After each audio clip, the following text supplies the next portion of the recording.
Korban penyelewengan dana bansos dari oknum Kelurahan Batang Aro, Kota Padang terpaksa harus berhutang kepada tetangga maupun warung di dekat rumahnya karena uang yang harus mereka terima berupa bantuan sosial dari pemerintah diselewengkan oleh oknum pekerja sosial masyarakat Kelurahan Batang Aro, Kota Padang, Sumatera Barat. Para korban penyelewengan dana bansos ini adalah warga Kelurahan Batang Aro, Kota Padang, Sumatera Barat. Bantuan sosial yang seharusnya mereka terima nyatanya ditilep oleh pelaku yang diduga dilakukan oknum pemerintahan setempat. Salah satu korban di antara 29 orang lainnya, Mulyati, mengatakan ia terpaksa harus berhutang ke tetangga atau warung sekitar untuk bisa membeli beras demi keluarganya. Mirisnya lagi, penyelewengan itu terjadi di saat kondisinya kini sedang sakit-sakitan. Mulyati menambahkan, saat kejadian, oknum pekerja sosial masyarakat kelurahan meminta uang senilai Rp50.000 kepada penerima bansos dengan alasan untuk beli minum petugas. Meski berat, ia terpaksa memberikan supaya namanya tetap tercatat sebagai penerima bansos. Untuk beli beras, Pak. Untuk beli beras. Untuk kebutuhan di rumah lah, Pak. Nah, itu. Ada, di sini ada anak yatim 5 orang, Pak. Tuh, Pak, yang kecil tuh.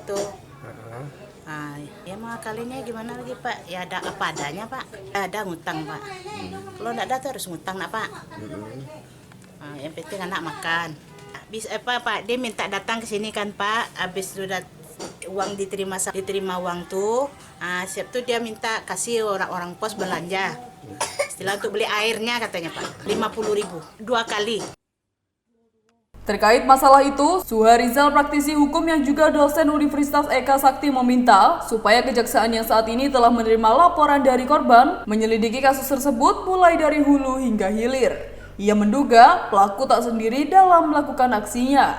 Dari pemberitaan yang ada, anggaplah misalnya satu case salah sasaran, itu sudah terpenuhi pasal 2 dan pasal 3 Undang-Undang Tipikor tadi itu. Ada unsur ada unsur melawan hukum, ada unsur penyalahgunaan kewenangan. Nah, artinya adalah 2 pasal ini bisa dijadikan paling tidak oleh kejaksaan. Nah, pasal-pasal lain barangkali pasal-pasal soal gratifikasi. Nah, bisa juga kemudian itu ditarik agar ini tidak bias dia sebagai sebuah pidana lain. Kita kan orang bisa saja mengatakan, wah ini bukan korupsi, ini adalah misalnya penggelapan, begitu kan ya. Kejaksaan mesti masuk dari orang-orang yang punya kewenangan, punya kompetensi, punya hak untuk mengatur proses dari awal sampai dengan proses pencairan dana ini.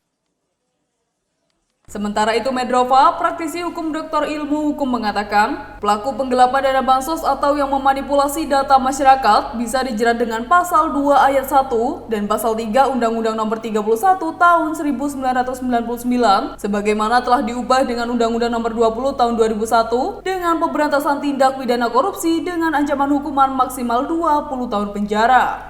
Kalau kita lihat di situ, karena dia melaksanakan ini, yang melakukan perpindahan hak orang ini adalah pegawainya. Seharusnya dia ini tidak berbuat seperti itu, karena dalam penerimaan hak-hak orang miskin ini sudah ditentukan orangnya. Nah, sehingga karena dia selewengkan diberikan kepada teman-temannya atau keluarganya, itu sudah tindak pidana.